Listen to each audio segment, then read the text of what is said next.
Kuduskan namamu, datang kerajaan menjadi kehendak-Mu. Berkati firman-Mu, berkati kami semua. Darah Yesus sucikan kami, darah Yesus benteng kami. Lawat kami semua Tuhan. Di dalam nama Yesus yang percaya katakan amin. Silakan duduk. Shalom. Shalom. Hari ini saya mau tentang iman. Apa saudara? Iman. Apapun tantangan, apapun badai, apapun cobaan, apapun masalah yang datang, yang tidak boleh hilang dalam hidup saudara adalah harapan. Apa saudara? Karena harapan adalah dasar dari iman.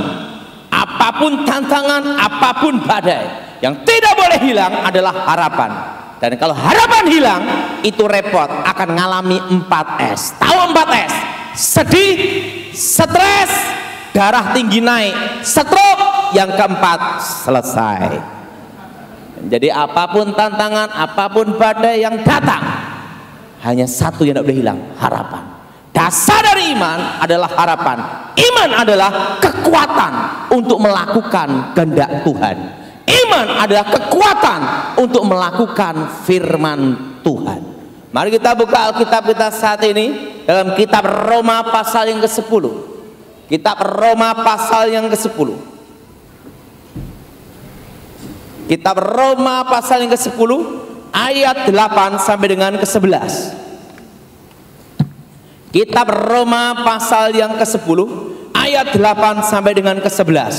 Saudara yang ganjil, saya yang genap. Kitab Roma pasal 10 ayat 8 sampai dengan ke-11. Tetapi apakah katanya ini? Firman itu dekat kepadamu, yakni dalam mulutmu dan dalam hatimu. Itulah firman iman yang kami beritakan.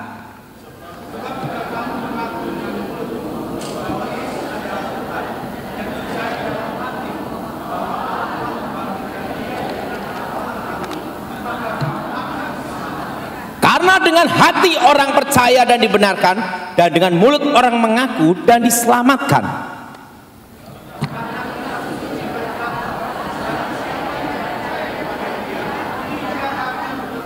Alkitab berkata dengan hati percaya dan mulut mengaku. Iman itu harus diperkatakan. Saudara tidak bisa ngusir setan tanpa bicara. Kenapa? Setannya bingung suruh ngapain. Maka iman itu harus diperkatakan dengan hati percaya. Apa saudara? Alkitab berkata firman itu ada dalam hatimu dan di dalam mulutmu. Firman itu yang menciptakan langit dan bumi, dan kuasa itu, firman itu ada dalam hatimu dan di mulutmu. Artinya iman itu harus diucapkan. Kalau kita di tempat yang bergaung, haleluya, terdengar suara haleluya. Kalau kita ngomong haleluya, tempat bergaung, terdengar halilintar, berarti ada setan lewat. Betul? Alkitab berkata dengan hati percaya. Dan kuncinya di ayat 11. Barang siapa yang percaya dia tidak akan dipermalukan. Iman itu meyakini apa yang kau percayai tidak dipermalukan. Iman beda dengan sugesti. Sugesti adalah suatu keyakinan, kepercayaan yang belum tentu benar. Beda dengan iman. Iman adalah keyakinan dan kepercayaanmu yang pasti benar. Dan kalau engkau percaya dan beriman, jadilah sesuai imanmu. Dan apa yang kau percaya itu tidak akan dipermalukan. Omong sama sebelahnya, tidak dipermalukan. Nah, saudara, waktu saya bertobat percaya Tuhan Yesus, saya ke gereja, lihat pendeta-pendeta mendoakan, tumpang tangan dalam nama Yesus, ubyak-ubyak gini, ubyak-ubyak. Dan waktu saya sampai rumah, mama saya sakit, 2 ginjalnya rusak. Dokter berkata, cuci darah tidak bisa menolong, hanya memperpanjang. Cangkok ginjal 50% berhasil, 50% gagal. Dan cari donornya susah. Apa yang terjadi? Saya ngomong sama mama saya, "Mama, mau ndak mama percaya Yesus sebagai Tuhan dan Juru Selamat?" Mama saya itu agamanya Pancasila, semua ikut. Nah, saya ngomong, kalau Yesus ada Tuhan, dia bisa menyembuhkan saya. Di situ saya bingung bagaimana cara mendoakan. Karena sebelum saya bertobat, itu kan dukun. Kalau dukun itu minum dulu, semprot vitamin komplit. Yang jadi pertanyaan, ini ibunya sendiri kan gitu dah. Enggak mungkin itu walat dah. Bingung caranya ini gini. Nah, saya di gereja lihat pendeta tumpang tangan dalam nama Yesus. Iman itu memperkatakan firman Tuhan. Kalau saudara punya anak, saudara sebagai ayah janji, anak usia 17 tahun ke atas, kamu saya kasih motor. Setelah 17 tahun ke atas, anak ini terus minta saudara motor. Karena kita udah janji, sebagai ayah kepala kita butek, udahlah dibeliin aja. Betul? Betul? Nah, iman juga demikian. Iman itu harus diucapkan janji-janji Tuhan. Dengan bilur-bilurnya kamu disembuhkan. Amin. Waktu itu saya doa sama mama saya, dengan bilur Yesus sembuh. Ingat, apa yang kau yakini, kau yang imani, percayai, tidak akan saya doa demi nama Yesus sembuh. Saya yakin. Gimana mah? Boyokku tambah loroi. Waduh. Kadang tuh kita ini lihat keadaan jadi goyang. Betul? Saya doa lagi. Bilur Yesus sembuh. Mama saya doa, bilur Yesus sembuhkan mama saya. Saya berkata demikian. Tiba-tiba ada aliran listrik yang luar biasa. Bukan listrik ini langsung gini dah. Ini kayak ada aliran luar biasa. Kayak setruman gitu. Dan apa yang terjadi? Ada satu kekuatan luar biasa bikin mama saya tegak berdiri. Dan ginjal mama saya sembuh jadi ginjal anak kecil, sampai sekarang masih hidup. Barang siapa percaya dia tidak apa yang engkau yakini, apa yang engkau imani, percaya engkau sudah menerima. Dan engkau harus percaya tidak akan Dan mama saya hidup. Dia disembuhkan Tuhan tahun 93, sampai sekarang masih hidup.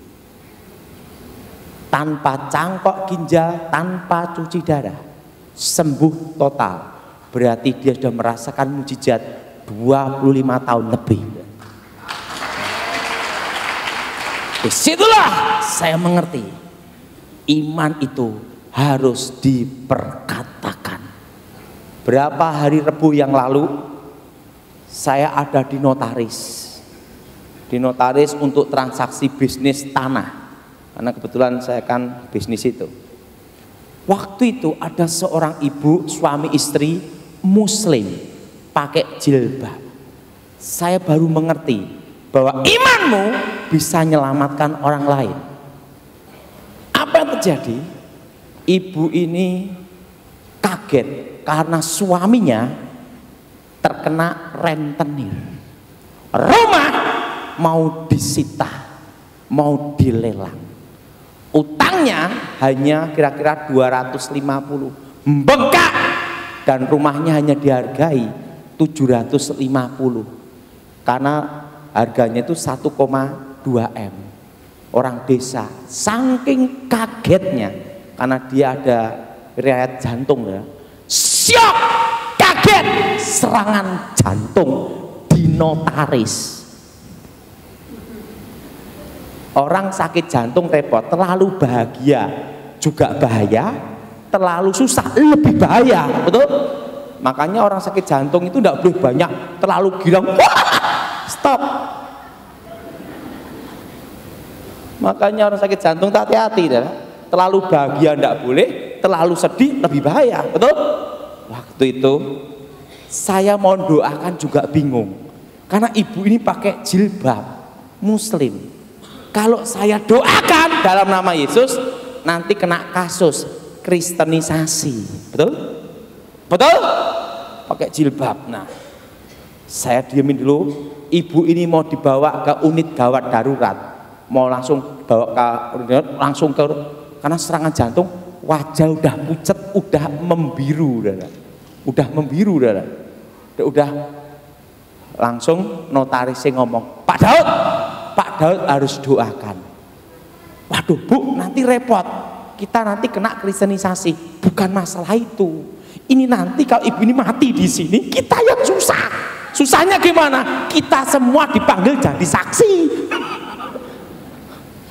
Dan yang kedua, kantor saya di polis lain, gimana kita mau transaksi? Aduh, ya kita orang bisnis kan jangan sampai ada hambatan, betul? Nah waktu itu udahlah saya doain, saya pegang denyut jantungnya, denyut nadinya dulu, saya pegang sini denyut nadinya, udah bunyinya gini, tek, lama sekali, tek, lama sekali, tek, wah tinggal tit, aduh gimana nih, udah wajah biru semua, serangan jantung gini, udah Bu sekarang ikuti doa, Ibu percaya Isa Al-Masih sebagai Nabi, percaya, Ibu ikuti doa saya. Aku percaya Isa Al-Masih yang terkemuka di bumi dan di akhirat. Langsung saya berpikir, wah ini kurang keren, tambahin lagi, aku percaya Isa Al-Masih yang berkuasa terkemuka di bumi, di akhirat, dan di alam gaib. Sekian lebih keren kan? Dia sebut Isa Al-Masih selamatkan saya di bumi dan di akhirat dan di alam gaib. Saya doa di dalam nama Yesus sembuh. Barang siapa percaya dia tidak akan dipermalukan. Amin. Ingat kunci ayat 11 ini harus engkau ucapkan. Aku percaya tidak akan Saya ngomong gini, darah Yesus sembuhkan. Ibu berseru, Isa Al-Masih selamatkan hidupku di bumi, di akhirat, dan di alam gaib. Dia doa terus, Allahu Akbar gitu ya. Allahu Akbar, Isa Al-Masih selamatkan hidupku di bumi, di akhirat. Tiba-tiba dia berhenti gini. Waduh, saya gitu. Waduh, ini kalau mati ya repot. Saya udah ngedoakan, udah kena masalah lagi dah. Dipanggil dari saksi, polis lain. Saya ngomong, Ibu berseru Isa Al-Masih, diem, langsung dia gini lagi. Dan apa terjadi? Dia kena serangan jantung, hidup sembuh seketika. Terjadi mujizat. Nah setelah itu ibu ini saya ngomong, Bu, dan repotnya rentenirnya ada yang Kristen juga. Saya ngomong, Ibu percaya kepada Allah Subhanahu wa Ta'ala, Tuhan tidak pernah tidur, Tuhan pasti tolong ibu. Akhirnya ibu ini mau tanda tangan, saya diantar suaminya ke bank. Saya ngomong sama yang ada yang Kristen situ, ingat ini gara-gara masalah kayak gini itu sampai serangan jantung, wah repot, sial kutuk apes, yang jadi rentenir harus bertobat. Saya gitu. Satu hal saya belajar, bahwa iman kita bisa menyelamatkan orang lain. Engkau harus percayai apa yang kau imani tidak akan dipermalukan. Amin. Dan iman itu harus diucapkan. Saudara, saya banyak belajar tentang iman, yaitu gini, bahwa iman itu harus diperkatakan. Saya itu sekolah Alkitab lulus ranking 4, murid tinggal 4, dan saya itu murid paling bodoh Dan saya waktu mau wisuda dipanggil guru saya, rektor.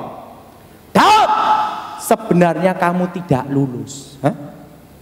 Nilainya semua di bawah 5. Tetapi kalau tidak diluluskan, guru-guru kamu tidak mau ketemu kamu lagi. Jadi kamu dipaksa untuk lulus. Tapi dengan syarat tidak boleh meneruskan sekolah tinggi teologi. Loh kenapa? Rektor Pak Pontas, karena mereka tidak mau ketemu kamu lagi. Kamu murid paling bodoh. Ya udah, saya diwisuda. Saya senang diwisuda. Ingat, ada waktunya Tuhan tidak nyatakan mujizat hari itu, tapi supaya kita belajar. Dan ada rencana Tuhan yang lebih besar daripada itu, yaitu apa? Tuhan menjawab doa kita melebihi apa yang kita doakan. Bahwa Allah turut bekerja untuk mendatangkan kebaikan bagi mereka yang percaya dalam namanya. Apa yang terjadi? Saya diwisuda. Saya senang sekali, ranking 4, murid tinggal 4. Mama saya tidak datang, papa saya tidak datang, adik kakak saya tidak datang. Saya lulus sekolah Alkitab, pulang naik angkot. Begitu sampai rumah, papa saya dipecat, adik saya dipecat, kakak saya dipecat. 1 hari dipecat rame-rame. Di situ mereka stres. Langsung saya berpikir, kalau saya stres juga, satu keluarga gila, betul? Untuk nolong keluarga harus ada satu yang bangkit, betul? Dalam hidup kita, apapun tantangan, apapun badai, engkau harus bangkit. Apa saudara? Harus apa? Dan iman itu diperkatakan. Apa yang saya katakan? Aku percaya Tuhan memelihara hidupku. Allah mencukupi segala keperluanku. Di saat engkau ada tantangan dan badai, engkau perkatakan ayat ini. Aku percaya tidak akan dipermalukan. Amin. Saya berdoa sama Tuhan, Tuhan tolong saya. Apa yang harus saya lakukan? Karena saya ini anak paling goblok, sekolah paling bodoh, gitu dah. Tapi duit ngerti kan, gitu dah. Tiba-tiba ada suara Tuhan, Daud, Daud, apa yang ada di tanganmu lakukan dengan setia. Tiba-tiba ada plastik bekas gula di tangan saya. Saya doa, Tuhan, apa aku mau jadi pemulung? Tuhan bicara, kamu jual plastik, dengan tanda inilah engkau akan menang. Saya lihat salib. Setelah itu, kadang sekitar kita tidak mendukung kita, tapi engkau harus bangkit dan katakan firman itu. Aku percaya tidak dipermalukan. Mah, aku mau kerja plastik. Mama saya ngomong gini, Daud, di antara anak mama kamu paling goblok, gitu lah. Malah modalnya habis, entek. Ini ada uang 100.000. Kalau kamu berhasil, memang Tuhan menyertai kamu. Kalau gagal, ingat itu, modal terakhir, gitu lah. Saya dikasih 100.000 rupiah, saya ngomong sama mama saya, Ma, aku nggak punya motor, mau pinjem motor. Daud, ini ada motor Poswan, bulan depan nggak bisa bayar kreditnya, kamu yang nerusin. Bayangin dah, udah min tambah min lagi dah.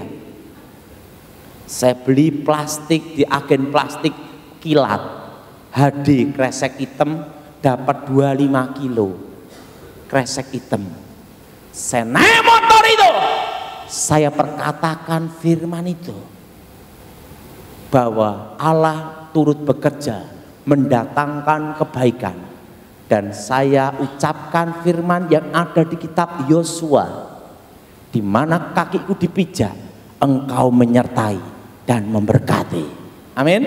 Menyertai dan memberkati.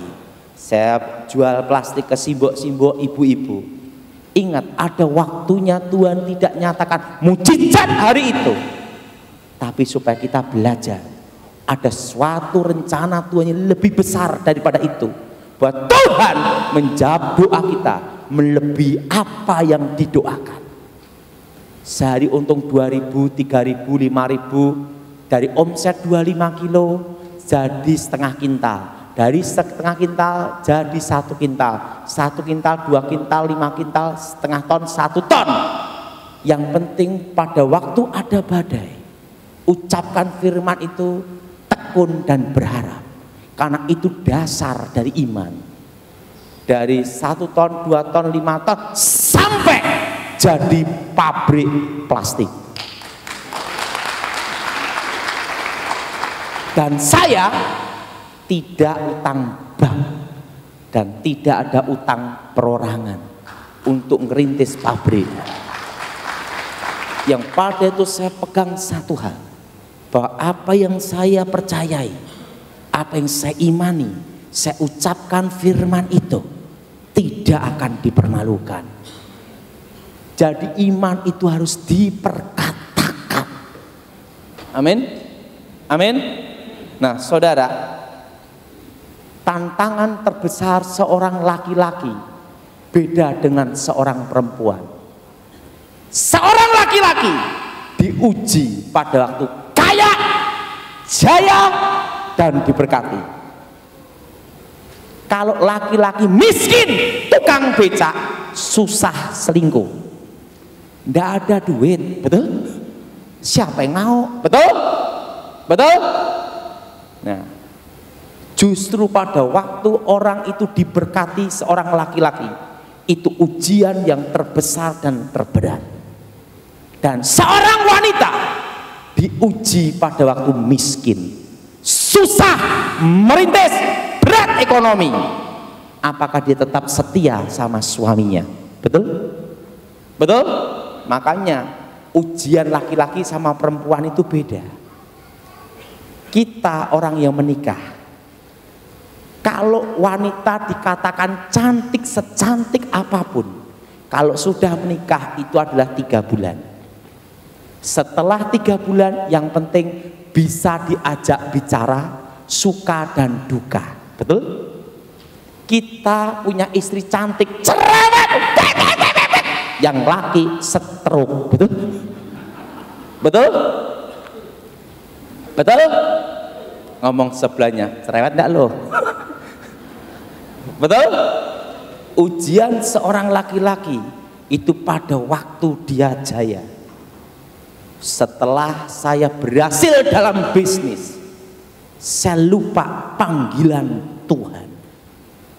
Waktu saya lupa panggilan Tuhan, waktu saya berdoa, Tuhan bicara sama saya, Daud, ada apa Tuhan?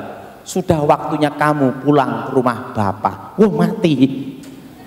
Saya belum siap. Tuhan, kalau umurku boleh diperpanjang, aku melayani engkau sungguh-sungguh. Tapi Tuhan ngomong, hari ini engkau pulang. Saya ngomong sama mama saya, Mah, aku mau pulang ke rumah Bapak. Wedan apa? Pengalaman saya saat ini jadi pelajaran. Kalau naik motor yang paling bahaya justru yang di belakang, karena enggak tahu apa-apa. Sejak kejadian itu, kalau saya naik motor minta di depan terus.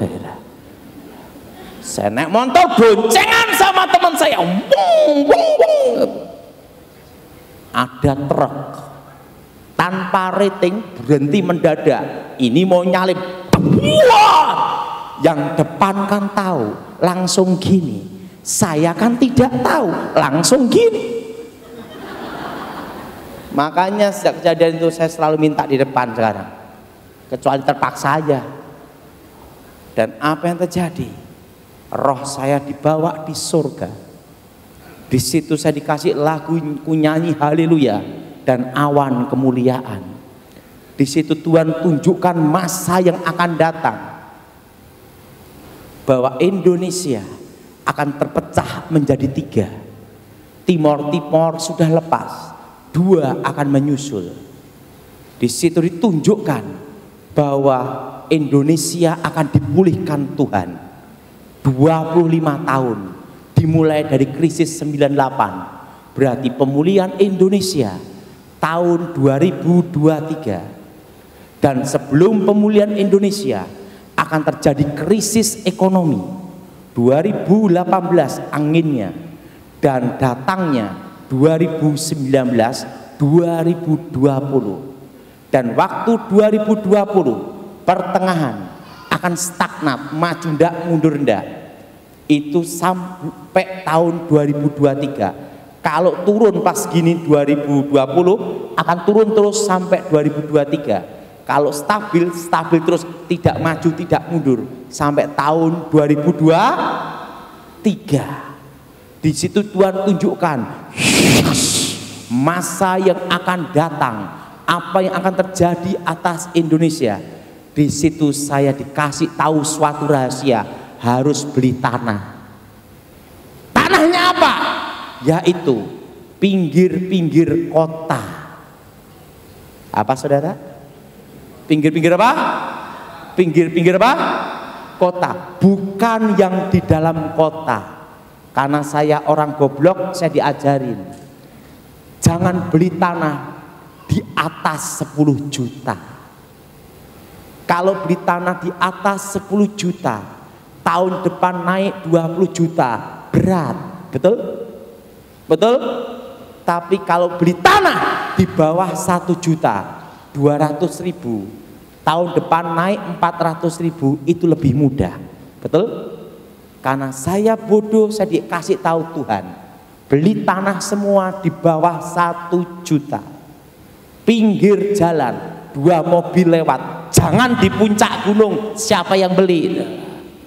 Ditunjukkan pinggir jalan 2 mobil lewat aspal. Sang Tuhan ngomong, pada waktu tahun 2023 ekonomi akan dipulihkan stabil, maka semua yang dilewati pintu tol akan naik berlipat-lipat. Ngomong sebelahnya, beli tanah. Jelas? Beli apa? Beli apa? Beli apa? Tanah. Ditunjukkan hari yang akan terjadi. Di situ saya suruh kembali ke bumi, saya hidup kembali. Dan setelah saya hidup kembali, saya lakukan petunjuk itu. Saya bingung bagaimana cara beli tanah. Saya belajar satu hal, mengucapkan firman Tuhan. Ingat, iman itu harus diperkatakan. Apa saudara? Iman itu apa saudara?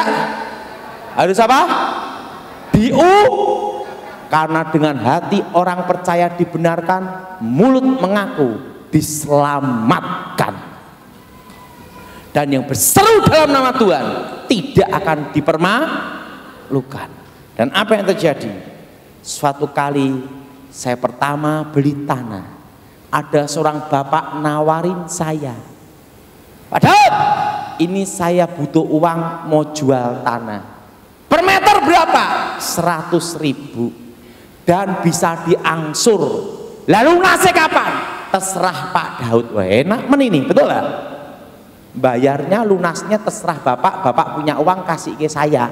Wah, saya pikir ini paling bagus. Nah, saya ditunjukkan tanahnya di tengah sawah, tidak ada jalannya. Kalau mau ke situ harus lompat, harus terbang. Tengah sawah itulah. Saya lihat tengah sawah tidak ada jalan. Oke lah, saya beli. Karena 100.000 bisa nyicil, terserah saya sampai lunasnya. Kira-kira hanya 400 meter. Saya ucapkan firman itu. Aku percaya, di mana kakiku dipijak, Engkau menyertai dan memberkati. Ingat kitab Yosua Dimanapun engkau bisnis, dimanapun engkau bekerja, dimanapun engkau berada, ucapkan firman itu. Amin. Amin. Saya berdoa, di mana kakiku dipijak, engkau menyertai, memberkati. Saya beli tanah itu lunas. Begitu lunas, tidak tahunya itu ada perumahan. Tanah tempat saya jadi pinggir jalan. Ada jalannya, jalan untuk menuju perumahan itu. Langsung ada yang mau beli 1/4 juta, langsung tak jual. Mumpung ada orang gila lewat, betul? Nah, saya jual tanah itu. Disitulah saya mulai mengerti, di dalam bisnis pun harus dilibatkan Tuhan. Jadi engkau ucapkan, aku percaya tidak akan di mana kakiku dipijak, engkau menyertai dan memberkati. Suatu kali saya di satu tempat beli tanah, karena saya itu bisnis itu, saudara, tanah. Waktu itu saya beli tanah, diketawain banyak orang, banyak setannya, banyak rampoknya. Setan keluar, rampok datang. Dan itu tidak ada jembatannya, harus muter. Tanah per meter hanya 200.000, 300.000, maksimal 500-600. Waktu itu saya waktu di surga mendapat petunjuk Tuhan, semua di bawah 1 juta. 2 mobil lewat. Apa yang terjadi? Saya beli tanah itu, saya injek tanah itu, saya ucapkan janji Tuhan. Ingat, kalau dimanapun engkau berada, engkau bekerja, ucapkan firman itu. Amin. Amin. Libatkan Tuhan. Apa, saudara? Libatkan apa, saudara? Di mana kakiku dipijak, engkau menyertai dan memberkati. Apa yang terjadi? Saya beli tanah itu berapa tempat, pinggir jalan, semua di bawah 1 juta. Setelah saya beli, 3, 4, 5 tahun kemudian, tempat yang saya beli itu jadilah pintu tol Solo. Itu tanah dari harga 300.000, 500.000 langsung naik jadi 3 juta, 4 juta. Saya nyesel sekali, kenapa beli tidak banyak sekalian. Ya, makanya rumah saya begitu pintu tol, langsung lihat rumah saya. Kenapa? Di mana saya bisnis, di mana saya berada, harus diucapkan firman itu. Orang rajin, orang pandai kalah lawan satu, hoki.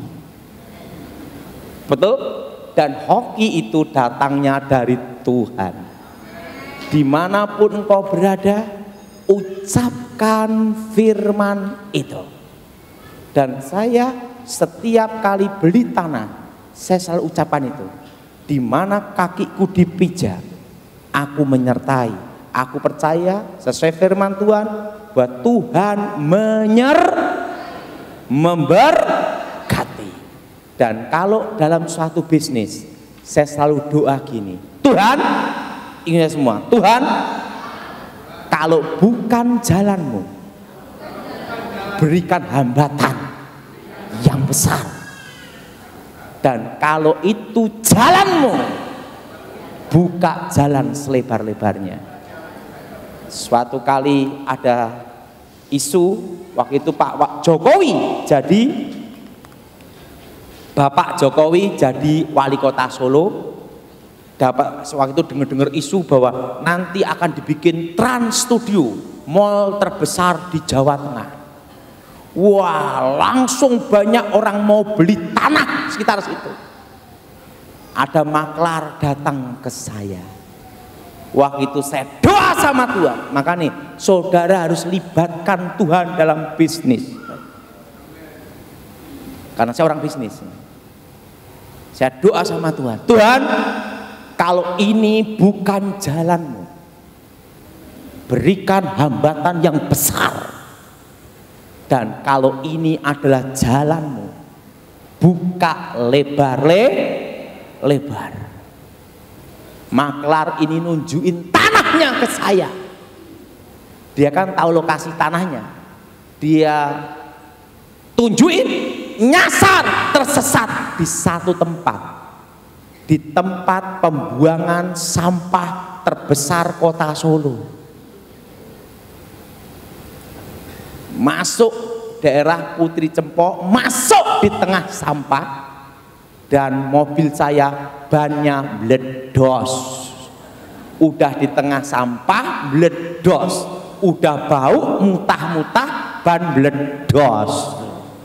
Langsung saya tahu ini bukan jalan Tuhan. Kenapa? Hambatannya besar, sampai mabok di tengah Bayangin, udah masuk ke situ, udah di tengah sampah, ban meledos. Mau tidak mau, korban pelek tetap tak terjang, bodak, pelek hancur, terserah, penting keluar dari tempat pembuangan sampah.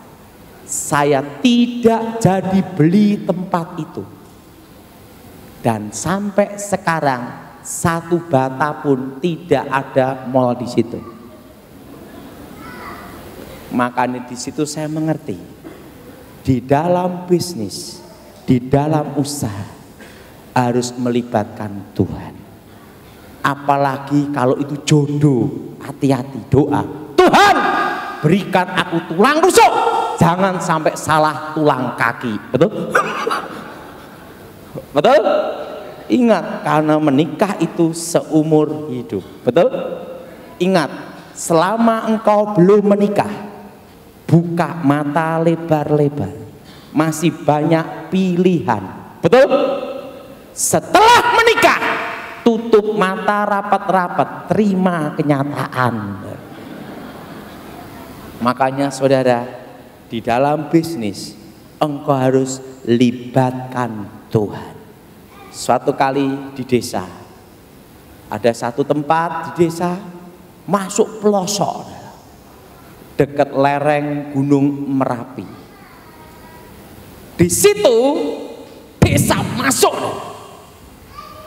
ya ibaratnya untuk investasi tidak ada hasilnya,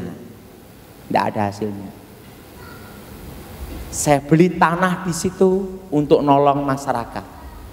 Waktu saya ada tanah di situ, saya beli. Saya ucapkan firman Tuhan itu, Tuhan, aku percaya di mana kakiku dipijak, Engkau menyertai dan memberkati. Saya beli tanah pinggir jalan sekitar situ, karena saya masih ingat petunjuk Tuhan, semua di bawah 1 juta. Apa yang terjadi? Begitu saya beli, 2 tahun kemudian jadi kecamatan, dekat kantor kecamatan. Sampai orang-orang kaget, Pak Daud kok sakti sekali. Itu dah langsung berubah lokasi. Satu hal, saya ucapkan firman itu. Engkau buka toko, engkau buka pabrik, buka apapun usaha, perkatakan firman itu. Dan kalau engkau mempercayainya, ingat, tidak akan dipermalukan. Ngomong sebelahnya, tidak akan dipermalukan. Amin. Amin. Ucapkan janji Tuhan. Iman itu harus diperkatakan dengan hati percaya. Mari kita bangkit berdiri.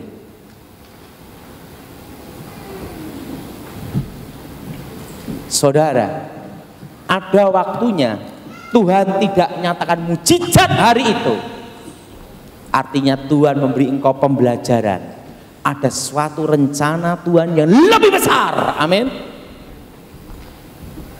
Bahwa Tuhan menjawab doa kita melebihi apa yang kita doakan.